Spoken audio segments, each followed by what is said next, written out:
안녕하세요. 오랜만에 찾아온 리얼리티 쇼입니다. 오늘 다룰 주제는 건물 소유주가 아닌 분들 입장에서는 좀 낯설 수도 있을 것 같아요. 건물 관리를 하는 분들은 어떤 일을 할까? 보통 시설 관리를 하지 않나? 뭐 엘리베이터가 고장나거나 아니면 청소 이런 걸 좀 많이 생각하시는데 오늘은 임대 수익 관리에 대해서 좀 얘기를 해보려고 해요. 관리를 맡겨주시는 임대인분들이 중요하게 생각하는 부분이고, 빌딩을 사실 뭐 이렇게 매입하고 유지하고 또 매각하고 하실 때 제일 중요한 부분이 이제 수익률인 거잖아요. 그 수익률을 저희가 관리부에서는 어떻게 관리하는지 오늘 한번 허심탄회하게 얘기해 보도록 하겠습니다. 부동산이라는 자산의 임대를 유지하거나 아니면 수익률을 더 높일 수 있는 방안을 좀 얘기해 보려고 하는 거거든요, 지금. 네. 바로 오늘 주제의 핵심이죠. 임대료 인상 부분인데요. 네, 맞아요. 이런 얘기를 다루는 이유는 임대인분들이 굉장히 많이 이런 부분을 어려워하신다. 맞아요. 임대료 인상 같은 경우에는 계약 기간이 종료가 됐을 때 이제 새로운 연장 계약을 이제 진행을 하면서 임대료를 이제 인상하는 걸로 이제 협의를 하고 이제 연장 계약을 작성하는 그런 업무를 하고 있고요. 임대료 인상을 할 때 임대인분들이 주변 임대 시세를 몰라요. 어디 써붙어 있는 게 아니잖아요. 본업이 있으신 분들은 쉬쉬하는 경우도 있잖아요. 관리 잘 안 하시고 그냥 그러려냐고 묵시적 연장만 계속 되고 있고 임대료 인상은 거의 없고. 맞아요. 그런 건물 많죠. 저희 같은 경우엔 지금 이제 관리하는 건물이 한 80개 정도 되고, 통임대인 경우에는 임차인이 하나지만 건물 하나가 보통 평균 한 6, 7개 정도의 임차인이 있다라고 생각을 하면은 거의 400에서 500개 정도 이렇게 되는 거죠. 그러니까 이거에 대한 모든 만기 일정, 인상 시기 이런 것들을 체크하는 게 굉장히 중요하죠. 그래서 저희 같은 경우에는 모든 임차인들의 만기 일정을 전부 다 등록을 해놔요. 그래서 임차 그 만기가 임박했을 때 1개월 전, 2개월 전, 3개월 전부터 알람이 뜨게끔 네, 그렇게 이제 관리를 하고 있고요. 말씀해주신 걸 들으면 임대인분들이 힘들어할 만한 것 같아요. 그냥 임대차 계약을 연장하고 재계약서 뭐 날인하고 요거는 어렵지 않아요. 제일 어려워하는 부분들이 임대료 인상 협의인 거죠. 이게 상호 협의가 돼야 하는 부분이다 보니까 이게 뭐 임대차 보호법상 환산보증금 9억 원 이내의 임차인은 1년마다 이제 임대료 인상 폭이 5%로 제한이 되어 있고, 그리고 그 이상 환산보증금 넘어가는 임차인 같은 경우에는 그 제한이 없다 보니까 얼마를 올려야 하는가를 협의를 해야 하는데, 이게 5% 이내의 임차인이라 하더라도 무조건 다 5%를 올릴 수 있는 건 아니잖아요. 협의가 있어야 되는 거고. 결국에 협의가 가장 중요하다. 5%를 올리고 싶은데 넌 어떠냐? 그리고 이쪽에서는 5% 올리겠습니다 하는 임차인이 거의 없거든요. 한 1, 2년 전 코로나가 거의 끝날 때쯤 임대인분들의 텐션이 경기가 많이 어렵고 코로나로 불황이고 다들 힘드니까, 그래서 임대료 인상을 안 하시는 분들도 사실 많았어요. 오히려 이제 감면해 주시는 분들도 많았고.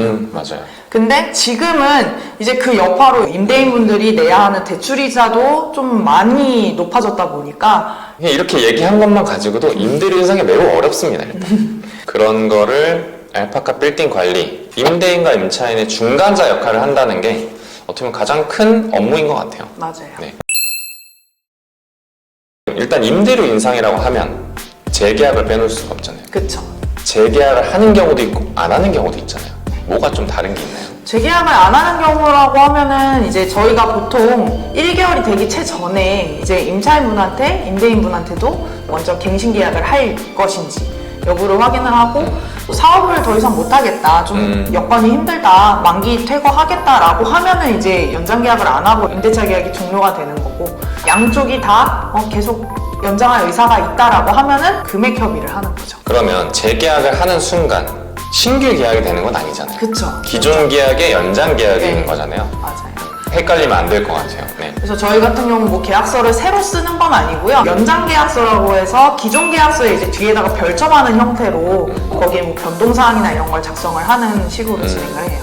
이렇게 하는 이유는 상가임대차 보호법에서 10년의 임차 기간을 보장해주는 그 기간 때문에 이런 식으로 처리를 하고 있는 거고요. 근데 이 얘기 하니까 중간에 사업자 명의 변경이나 네. 대표자의 명의 변경 이런 걸 요구하시는 분들이 있단 말이죠. 네, 많죠. 네, 여기서 사업자 명의 변경이나 계약의 주체가 변경되는 거는 확실하게 특약사항이나 좀 적어 놓으셔야 될 것 같은 게 이 10년의 기점을 바꿀 수도 있거든요. 맞아요. 그 계약이 어떻게 되는지에 따라서. 이거를 명확하게 써놓지 않으면은 이후에 10년이 지났는데도 불구하고 신규로 변경된 임차인이 내가 최초로 들어온 기간은 이때다. 변경된 임차인이 아직 10년이 안 됐다. 그렇게 주장을 할 경우에 그게 받아들여질 수 있거든요. 그래서 차라리 계약할 때 특약사항에다 기존 계약의 명의자를 승계하는 네. 그런 내용으로 좀 특약을 적어 놓는 게 맞아요. 안전하다. 거기에 덧붙여서 임차인이 명의가 변경이 되는 과정에서 기존 임차인이 받아야 하는 보증금을 돌려받고 신규 임차인이 다시 임대인한테 보증금을 주는 경우도 있지만